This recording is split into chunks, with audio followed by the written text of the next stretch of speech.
Y entonces así damos la bienvenida a los que se están conectando en este momento y vamos a iniciar con el momento de oración. Gracias a los que ya se han conectado y han compartido sus peticiones y también a aquellos que han dejado sus motivos de oración para que estos sean tenidos en cuenta también aquí y por nuestros hermanos miembros de iglesia y líderes. Vamos a orar.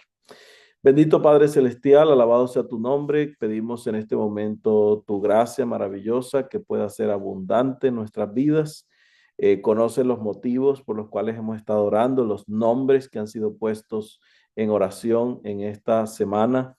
De manera especial, el día de hoy nos unimos por la salud de Eduardo, de Adán, por la salud de Rosa, por la salud de Guadalupe, por la salud de Karen, por la vida de Karen, la salud de Silvia y las peticiones especiales. Asimismo, Señor, nos unimos en oración por la iglesia de Nesda en general, su liderazgo, por la familia de nuestro hermano Carlos. Nos unimos en oración por nuestros niños, por nuestros jovencitos de la iglesia, los padres, las madres. Y nos unimos en oración, Señor, porque sabemos que al venir a tu presencia encontramos fortaleza, encontramos gracia, encontramos bendición al pie de la cruz, al pie de la cruz. Y por eso nos rendimos a tus pies, Señor, y pedimos en esta hora a tu Espíritu Santo que se haga evidente en nuestras vidas y podamos ser testigos de tu amor. Sobre todo, Señor, reconocemos tu grandeza, reconocemos tu gracia, reconocemos tu poder, reconocemos que como tú no hay otro, que tú eres Dios eterno, Dios maravilloso, que Señor, desde la eternidad y hasta la eternidad eres Dios eterno. Te alabamos, Señor, te glorificamos y clamamos, Señor, ante ti, confiando no en nuestra gracia o en nuestra influencia o perfección, sino en tu misericordia. A tu nombre sea la gloria, Señor. Gracias por escuchar nuestra oración. Clamamos y oramos por cada una de estas peticiones y aquellas que no se han hecho públicas o los nombres que no han sido mencionados, pero usted, Señor, conoce la intención del corazón de cada uno de nosotros. Señor, te damos gracias una vez más. En Jesús. Amén. Amén. Amén. Muy bien, esta tarde, esta noche es nuestra última entrega de esta semana de oración vía Zoom. Ya el día de mañana nos vamos a ver allí de manera presencial, por supuesto, en nuestro programa de sábado en la iglesia de Nesda, como es el horario regular. Así que tomaremos esta noche para cerrar con la última sesión de oración, la reflexión, el estudio de la palabra de nuestro Dios. Y quiero en primera medida recordar cómo nosotros podemos participar en la labor espiritual, en la misión de Dios a través de la oración. Cómo la oración es parte de ese propósito especial que trae bendición a nuestras vidas. Y para eso vamos a mirar el ejemplo del Nuevo Testamento, una vez más, el Espíritu Santo, pero también específicamente los consejos del apóstol Pablo respecto a la oración y la fe. Hemos disfrutado esta semana de una experiencia muy bonita. Yo siento que así es y espero que ustedes también lo hayan disfrutado así, lo hayan sentido de esa misma manera, porque sin duda alguna el Señor se ha manifestado en esta semana, hemos aprendido, hemos crecido juntos, hemos tomado tiempo para fortalecer nuestra fe, conocer más del Señor y desarrollar hábitos espirituales, el hábito de la oración de fe, la oración sincera, la oración con propósito y la oración por el Espíritu Santo. Hay un texto que está registrado en Santiago, el capítulo 5, Santiago, el capítulo 5, y dice la palabra de Dios así. Es un texto muy importante porque habla, normalmente lo usamos para hablar del ungimiento de los enfermos, pero realmente es un texto que va más allá, porque dice Santiago capítulo 5 versículo 16, dice así la palabra del Señor. Confesaos vuestras ofensas unos a otros y orad unos por otros para que seáis sanados. La oración eficaz del justo puede mucho. El día de ayer hablaba un poco de un episodio familiar que viví cuando era niño, la imagen de mi madre orando junto a otras hermanas allí en la casa por un episodio familiar que vivimos hace muchos años, tal vez 30 años atrás, con mi padre, que era un gran líder, un tremendo líder, y que el enemigo estaba atacando su influencia para llevarlo hacia el mundo de la política y hacerlo perder en el camino. Hoy en día mi padre, por la gracia de Dios, es un hombre fiel a Dios, se mantiene en sus caminos, es un líder, sirve a la iglesia y ahí en el lugar donde Dios lo ha permitido servir, es un hombre de testimonio, es uno de mis consejeros en quien confío plenamente y es un hombre de fe, un hombre de oración. Sin embargo, tomo ese episodio para traer ahora este detalle y es que en nuestra vida familiar tuvimos momentos en los que vivimos experiencias como familia que nos llevaron a sentarnos y replantearnos la vida, replantearnos las finanzas, replantearnos las decisiones, replantearnos los rumbos que estábamos tomando. Y uno de los puntos que son importantes, y ahora yo lo traigo a mi familia nuclear en este momento, que ya, digámoslo así, es mi esposa y mis hijos, es tener espacios para confesar, para confesar. La confesión tiene su lugar. Yo no puedo estar en un momento de efervescencia y decir, bueno, te voy a contar todo para que sepas y ya no tengas dudas de mí o cualquier cosa. No, la confesión tiene su lugar, tiene su momento y aprendí de mi familia paterna y ahora lo tengo en casa, pero quiero decirte que una de las cosas más difíciles para mí es hacer en la relación con mi esposa es reconocer, identificar dónde fallé, porque estoy tan ocupado, tan metido en las cosas que a veces no nos damos cuenta de dónde fallamos y es difícil pedir perdón o es difícil pedir que mi perdón, el que yo pido, me sea concedido, que se me conceda el perdón que estoy pidiendo, reconocer la falta. Así que acercarse a la persona y decir, fallé, me equivoqué, es un desafío, requiere un momento de calma, de quietud. Eso puede suceder en la medianoche, eso puede suceder en la madrugada, eso puede suceder sentados en la cama antes de dormir, conversando, leyendo un versículo. Eso puede suceder en un viaje mientras los niños van durmiendo y vamos dialogando en el carro, pero debe haber un momento de confesión, especialmente antes de venir a los Estados Unidos, aceptar el llamado para servir aquí en esta conferencia. Tomamos tiempo para limar nuestros problemas, nuestras asperezas, quitar esas protuberancias que estaban allí y comenzar a trabajar en ello. Antes de una campaña evangelística, antes de un proyecto misionero, antes de un desafío, antes de una situación en la que entramos en guerra, en la que entramos en conflicto, ¿sí? Los miembros de la iglesia primitiva entienden la necesidad de orar y cuando han orado ese lugar que estaba, donde estaban reunidos se llenó del Espíritu, hablaban con denuedo de la palabra de Dios, pero también hubo una relación directa de sus oraciones, la proclamación del Evangelio, pero también la humildad. El Espíritu Santo obra en nosotros humildad y eso implica reconocimiento de nuestras faltas y tiene su lugar en el contexto del derramamiento del Espíritu Santo, porque yo puedo acercarme a mi hijo y decirle, hijo, reconozco que me he equivocado. Hija, reconozco que me he equivocado. Amor, esposo, esposa, reconozco que me he equivocado. Y eso cuesta porque implica meditación, reconocimiento, una actitud de humildad, de agachar la cabeza. Pero a veces el que está a mi lado nunca va a pedir perdón, nunca va a humillarse, nunca va. Entonces, ¿cómo reaccionar ante ese espíritu de altivez? Entonces voy a poner una línea, una raya, voy a decir, ¿sabes qué? Ya no me hables, me voy a ir de la casa, acabemos con esto porque tú eres un orgulloso, eres una orgullosa. Definitivamente la madurez espiritual implica que en las relaciones humanas, los hijos, los padres, deben entender que todos tenemos errores, falencias, tenemos una lucha con nuestro carácter. Y nosotros debemos entender que la salvación es individual y mi tarea es una tarea personal con Dios en la que yo hago mi parte, no esperando nada a cambio. Así que si mi tarea es reconocer, si mi tarea es orar, lo voy a hacer, lo voy a hacer. Y la perseverancia de estar allí, de seguir orando, de seguir clamando, va a traer resultados en el futuro, resultados poderosos.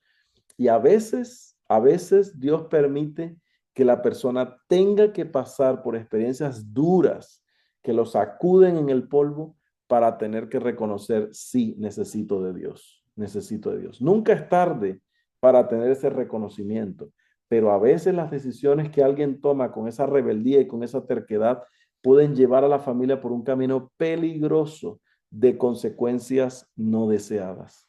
En algunos momentos, las decisiones de mi madre en casa propendían hacia sus emociones o las de mi papá hacia sus impulsos. Y las dos tenían que ser equilibradas. Y uno agarraba el otro y el otro agarraba el otro. Pero cuando llegaban los momentos de crisis, yo nunca voy a olvidar esa madre de rodillas convocando personas para orar y clamar al Señor. O esos tíos, porque tenemos una familia que ora. Esas hermanas mías, porque tenemos una familia que ora, unidos en oración. O a veces inclusive cuando en algún momento en los 11 años de matrimonio que tengo ya hemos tenido una situación difícil, entonces la comunicamos a la familia y la familia hace un cerco de oración alrededor de uno. Tenemos un problema de salud, tenemos una situación con los niños, ya sea mi hermana con mi sobrinita, ya sea mi cuñado que es pastor, ya sea mi papá con un proyecto, rodeamos a la familia de oración. Entonces, los hábitos de oración intercesora, los hábitos de oración grupal incluyen desprenderse de uno mismo para servir a otros y eso requiere humildad, ¿sí? Dejar de pensar en mí para pensar en otros, para pensar en mi esposa, para pensar en mis hermanos, en mis padres, para pensar en mis hijos, desprendimiento de lo que yo soy, ¿ok? Pero no solo eso, Apocalipsis, el capítulo 12, el versículo 7 en adelante, uno puede leer varios de los versículos, pero Apocalipsis capítulo 12 describe un conflicto, una batalla en el cielo, ¿sí?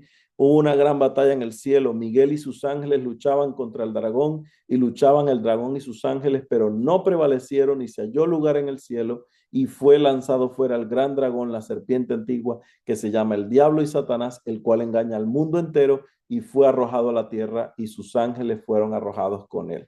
Así que hay una batalla, hay una guerra, hay un conflicto. Así que la oración intercesora realmente es la herramienta poderosa. No es una herramienta, es el último recurso del cristiano. Es el recurso más poderoso, el único eficiente contra los poderes del enemigo. Y déjenme decirles, también mencionaba hace un par de días que a veces he tenido episodios de cansancio, de dificultad, pero tengo que seguir, no puedo parar. Y en esos momentos es una corta oración donde digo, Señor, sabes que necesito de tu fuerza. Mis hijos me necesitan, mi esposa me necesita, tu iglesia me necesita, yo te necesito. Dame ojos abiertos para conducir este camino, dame mente clara para presentar este mensaje. Y el Señor trae las fuerzas de donde no hay. Se los puedo decir, eso me pasa en muchas oportunidades. Pero si alguien más se une en esa oración conmigo, eso es algo poderoso. Siento que estoy rodeado de esa fuerza. Y seguramente cuando usted comienza a vivir esa experiencia, usted se va a dar cuenta que usted también tiene el poder de Dios para bendecir y para rodear a otros de esa misma protección. Porque como lo estudiamos esta semana, Dios recibe la oración del más humilde de sus hijos como si fuera el mismo Jesús hablándole a su propio trono directamente. Ese es el poder de la oración, es la cercanía directa con el Padre a través del Espíritu Santo por la intercesión de Jesucristo. Así que este conflicto que está allí en Apocalipsis 12 dice que hay una guerra. Satanás y sus ángeles están luchando contra el ser humano. Están intentando doblegar el corazón del ser humano. Están intentando desvirtuar el carácter de Dios y decir que lo que Dios dice es mentira. Y por eso Efesios, el capítulo 6, el apóstol Pablo en el versículo 12 dice que nosotros tenemos una lucha que no es contra sangre, que no es con armas físicas. Nuestra lucha es una lucha espiritual contra principados, contra potestades, contra los gobernantes de las tinieblas de este siglo, contra huestes espirituales de maldad en las regiones celestes. Así que La lucha contra esos vecinos bullosos, contra esos vecinos que nos están fumando drogas en nuestra comunidad, la lucha contra esos amiguitos que me hacen bullying, la lucha no es una lucha física, no voy a pelear, no voy a, no, está bien que tienes derechos y tienes la policía y tienes los abogados, pero tu lucha como cristiano no debiera estar basada en usar los recursos legales que están a tu disposición. Tu lucha como cristiano debiera estar basada en entender que eso hace parte de un conflicto, que eso hace parte de un proceso, de una lucha mayor, que trasciende la idea, trasciende el concepto de la parte física y es un tema completamente espiritual. Por eso es que el Señor indica, ¿sí? Por tanto, versículo 13, tomen la armadura de Dios para que puedan resistir, ¿sí? Entonces, al descubrir la vela, al descubrir esa cortina, el velo del mundo visible y del invisible, hay un conflicto entre el bien y el mal, entre las fuerzas de la justicia y las fuerzas de la oscuridad, entre Cristo y Satanás. Así que ese conflicto cósmico, ¿sí? Dios respeta la libertad humana, ¿sí? Dios no va a manipular la voluntad humana, Dios no va a coartar, a forzar tu conciencia. Entonces Él envía al Espíritu Santo para convencer a los hombres y mujeres de su verdad. Es lo que dice Juan capítulo 16, versículo 7. El Espíritu Santo convencerá al mundo de pecado, de justicia y de juicio. Así que los ángeles celestiales entran en batalla a fin de influir en las personas para la eternidad. Es una lucha. El enemigo buscando obstáculos, barreras, distractores para que el ser humano no escuche, no reciba el mensaje, no entienda el mensaje, esté desconectado, se descorazone y comienza a pensar en temas que lo desconectan de la confianza en el Señor. Entonces, como Dios no fuerza esa conciencia, como Dios no ataca, ¿cierto? Ahí donde la oración es significativa. ¿Por qué? Porque cuando yo oro por alguien, yo estoy diciéndole, Señor, por favor, alcanza a mi hijo. Señor, por favor, protege a mi esposo. Señor, por favor, protege a mis hijos en la escuela. Señor, bendice a ese amiguito que me está atacando y ayúdale a que entienda que yo soy tu hijo, que me aprenda a respetarme. Señor, oro por esa profesora, ese profesor que me está atacando y que me está tratando de, qué sé yo, de que soy menos inteligente porque todavía no aprendo inglés. Señor, bendice a mi vecino que me está tirando colillas de cigarrillo todos los días para generar un conflicto. Señor, bendice al manager de mi trabajo que quiere presionarme para que me vaya, pero Señor, no me voy a ir. Bendice mi trabajo, prospera el fruto de mis manos, que primero se vaya otro, pero que yo me mantenga firme. Entonces, te das cuenta, uno toma otra concepción de la vida, ¿sí? Otra concepción de la vida, porque yo no puedo elegir por otro, pero sí puedo orar para que ese otro elija bien. Y puedo pedirle, Señor, trabaja en el corazón de esa persona, trabaja en el corazón de ese esposo rebelde, de esa esposa terca, de ese hijo haciendo cosas equivocadas, de ese vecino, de ese amigo, de ese compañero de trabajo, de ese jefe. Eso es la oración intercesora. Es un respaldo, un clamor en el contexto de la lucha espiritual, clamando por la protección divina y por la intervención de los ángeles de Dios. Así que eh, cuando nosotros entendemos esto, forma parte del plan de Dios concedernos respuesta a una oración hecha con fe. Y cuando eso sucede, ¿sí? Nosotros recibimos una respuesta en la voluntad de Dios y cuando clamamos por alguien que no conoce a Cristo, se abren canales de bendición para que fluyan en su vida. Se abren puertas, ¿sí? Entonces yo oro y le digo, Señor, y eso se llama, hay un movimiento, se llama Walking Prayer. Walking Prayer, es un movimiento mundial. La gente caminando y orando. Así que yo voy en la calle y yo digo, Señor, voy en el carro, bendice a la persona, bendice al carro rojo que vaya. Oh Dios, bendice a ese hombre del carro azul que me pasó rápido, que no se estrelle, que hoy conozca a Cristo. Señor, déjame que al llegar al DMV pueda ayudar a alguien, Señor. Y ya esto hermano se convierte en un hábito. Y yo no sé si alguien me habrá visto a mí haciendo cosas raras, pero a veces he llegado al DMV, por ejemplo, y estoy ayudando a una persona, y el otro día terminé de testigo en un matrimonio, ayudándole a una persona a llenar sus papeles para un título, sirviendo de intérprete y de traductor para alguien para traducir una licencia a conducir de su país. No sé cómo sucede eso, pero ahí en ese momento yo termino con una pequeña frase. Dios te bendiga, Cristo te ama. O sea, yo no sé qué impacto va a tener eso en la vida de alguien, pero yo oré antes de entrar al DMV para que mi tiempo de espera pudiese ser productivo. Porque aunque usted no lo crea, yo soy penoso, soy tímido. Mi carácter, mi temperamento es un temperamento de timidez. No soy entrón, no me gusta llegar a la gente sin permiso, ¿sí? Pero le digo al Señor, Señor, rompe ese espíritu de timidez, porque yo no puedo ser un pastor tímido, necesito predicar el evangelio. ¿Cómo voy a quedarme callado? ¿Sí?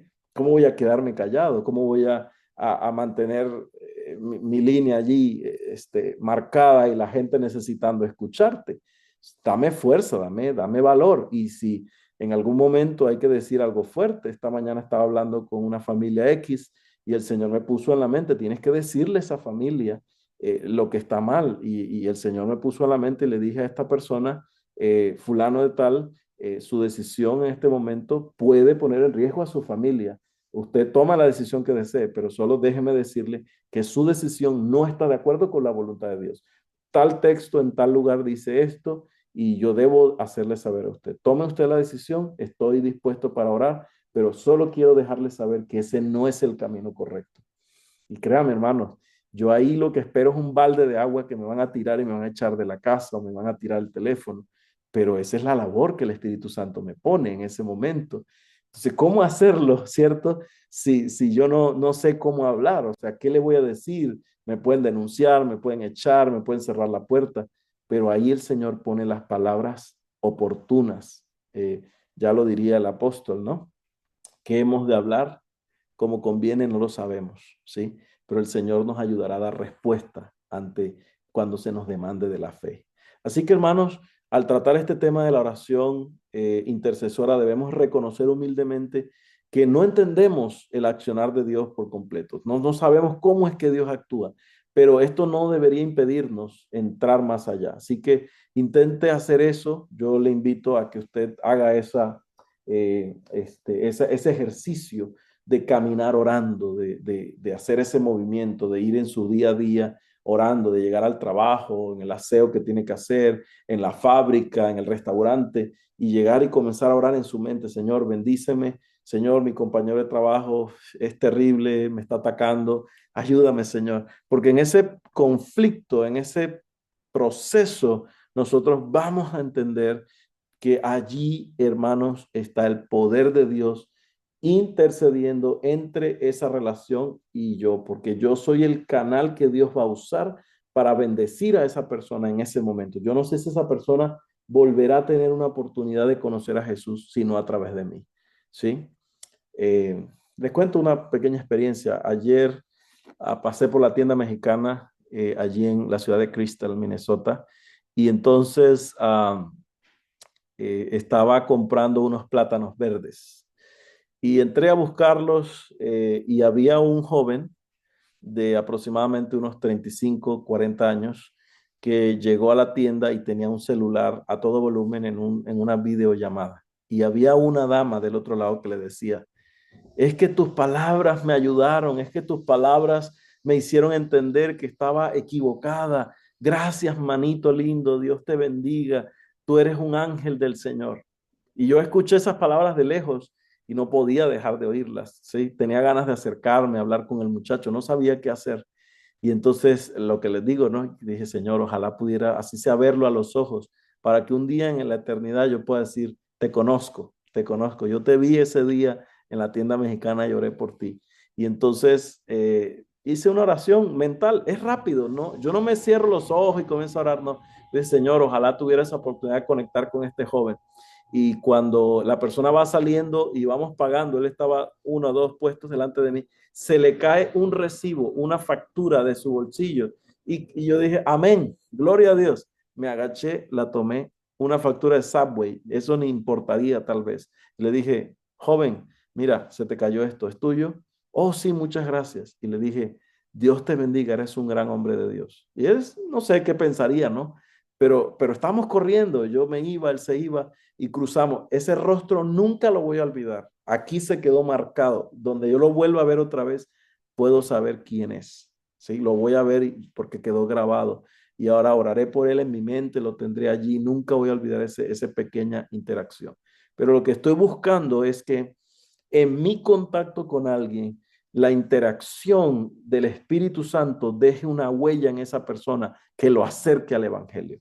Entonces, déjeme decir una frase de esas que a veces me gusta decir y que me trae la inspiración del Señor. No procure usted transformar a otro, procure llevarlo a Cristo. Esa es una. Y dos, el resultado del crecimiento de la iglesia no se mide por el número de bautismos, se mide por el número de interacciones espirituales de alguien que entendió que el centro del evangelio es Cristo Jesús. Así que puede ser que una persona no se bautice, pero si yo logré que esa persona conozca a Cristo, acepte su evangelio, estudie la Biblia y ore, esa persona tendrá en su intimidad la oportunidad de tomar una decisión.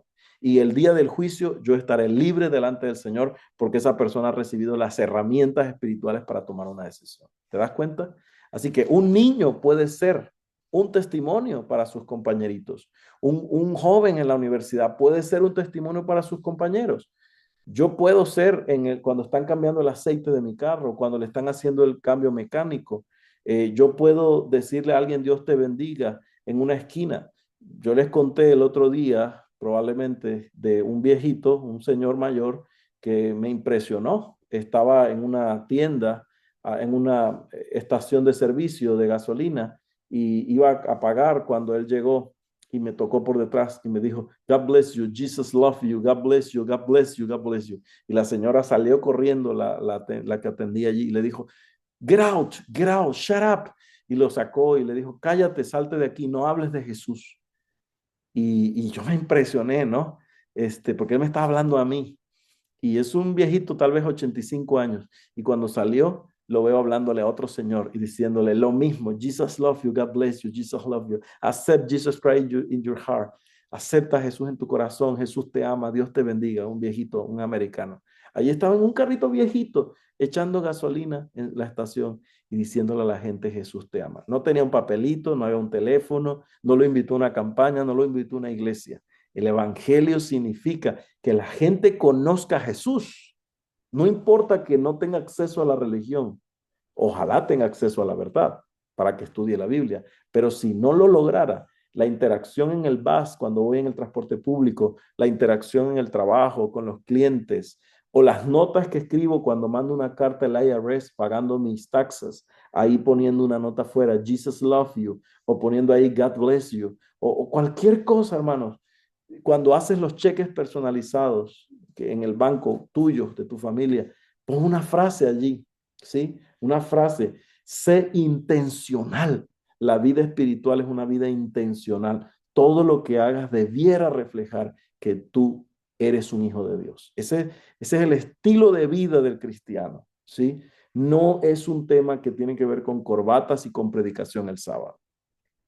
La vida de Jesús, hermanos, fue un ejemplo de constante comunión divina con su Padre. Y ustedes ven ahí en el momento que él inició su ministerio, en el bautismo, el Espíritu Santo le dio poder para hacer la labor. Así que el mejor ejemplo es Jesús, un poderoso intercesor. Siempre estaba orando por sus discípulos, siempre estaba orando por la gente. La oración poderosa de Juan 17, impresionante, Jesús, tremenda oración. Jesús oró por Pedro, Jesús oró por... O sea, nosotros podemos encontrar poderosos momentos, ¿sí? Poderosos momentos de intercesión. Y no más para recordar uno que a mí me impacta de la vida de Jesús, está en Lucas, el capítulo 22. San Lucas, el capítulo 22.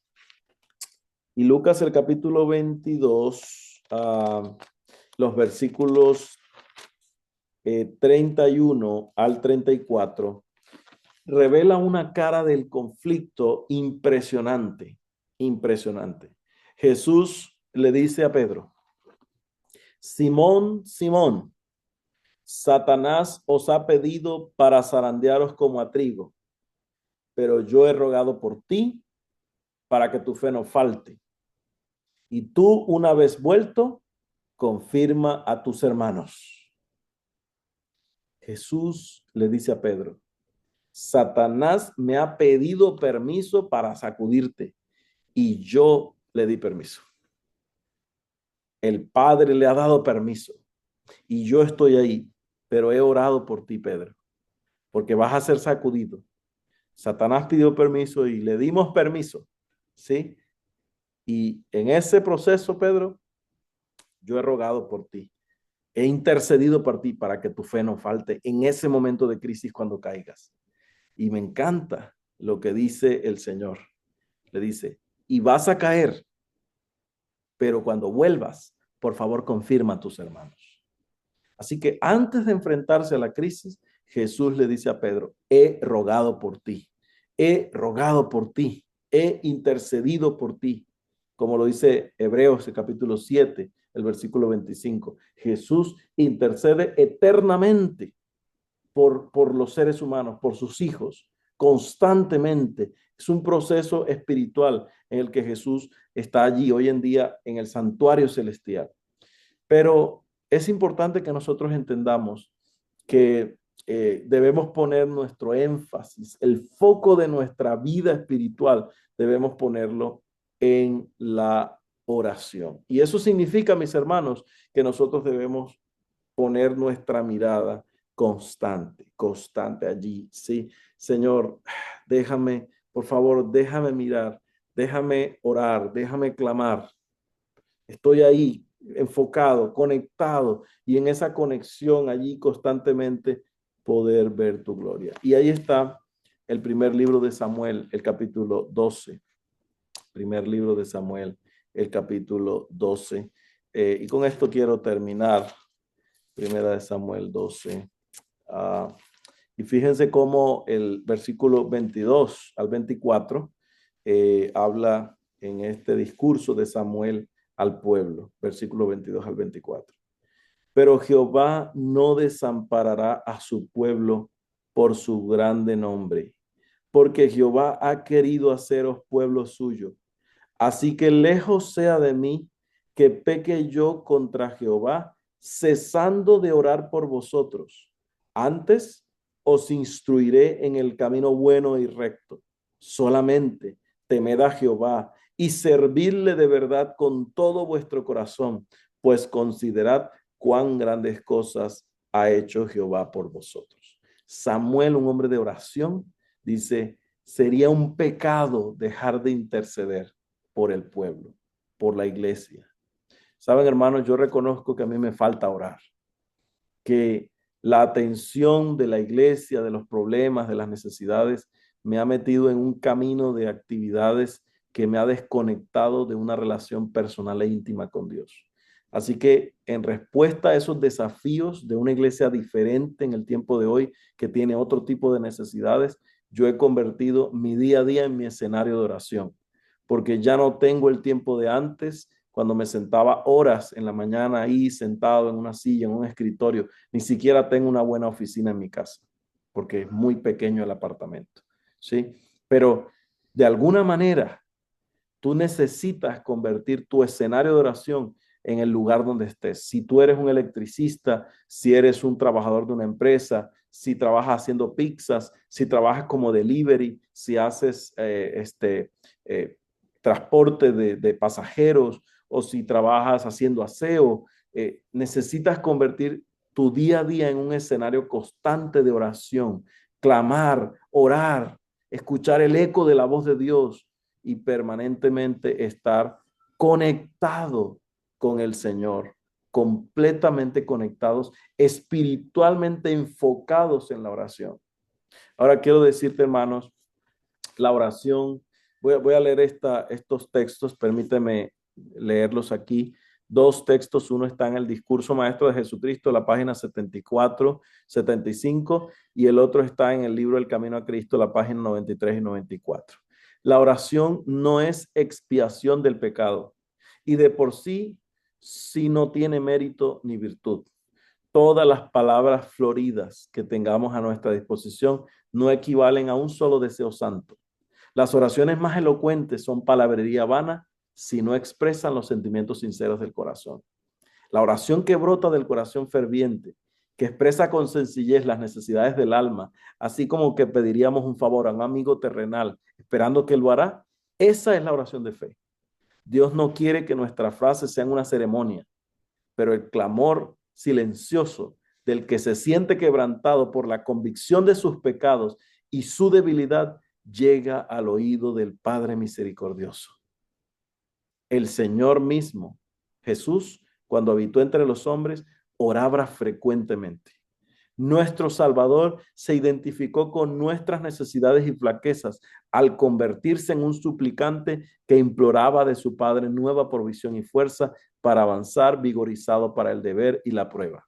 Él es nuestro ejemplo en todas las cosas. Él es un hermano en nuestras debilidades, tentado en todo así como nosotros, pero como ser inmaculado, huyó del mal. Su alma sufrió las luchas, las torturas de un mundo de pecado. Como humano, la oración fue para él una necesidad y un privilegio. Encontraba consuelo y gozo en la comunión con su Padre. Y si el Salvador de los hombres, el mismo Hijo de Dios, sintió la necesidad de orar, ¿cuánto más nosotros, débiles mortales, manchados por el pecado, no deberíamos sentir la necesidad de orar con fervor y constancia? Nuestro Padre Celestial está esperando derramar sobre nosotros la plenitud de sus bendiciones. Por lo tanto, es un privilegio, es un deber abundante beber de la fuente del amor infinito. Cuán extraño es que oremos tan poco. Dios está pronto a oír nuestras oraciones y no obstante, hay de nuestra parte mucha vacilación para presentar las necesidades delante de Dios. ¿Qué pueden hacer los ángeles del cielo? Pensar en unos seres humanos pobres y sin fuerza, sujetos a la tentación, y que sin embargo oran tan poco y tienen poca fe, cuando el gran Dios lleno de infinito amor se compadece de ellos y está pronto para darles más de lo que pueden pedir o pensar. Los ángeles se deleitan en postrarse delante de Dios, en estar cerca de Él. Es su mayor delicia estar en comunión con Dios y con todos los hijos de los hombres que tanto necesitan de la ayuda que solo Dios puede dar, parecen satisfechos con andar sin la luz del Espíritu y de la compañía de la presencia de Dios. ¡Wow!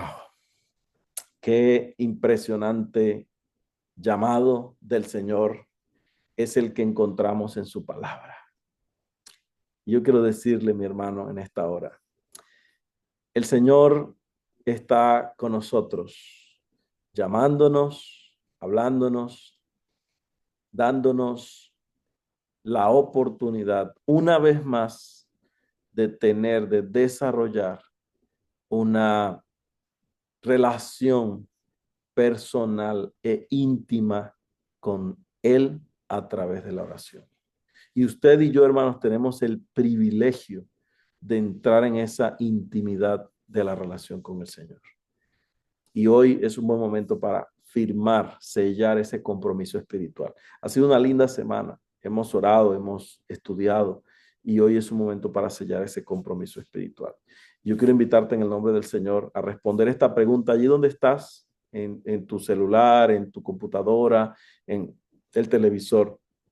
¿Aceptas tú el día de hoy el desafío de orar más, de convertirte en una persona, en un caminante de oración, como hablamos ahorita, de tomar la oración y hacerla como tu mayor secreto de victoria?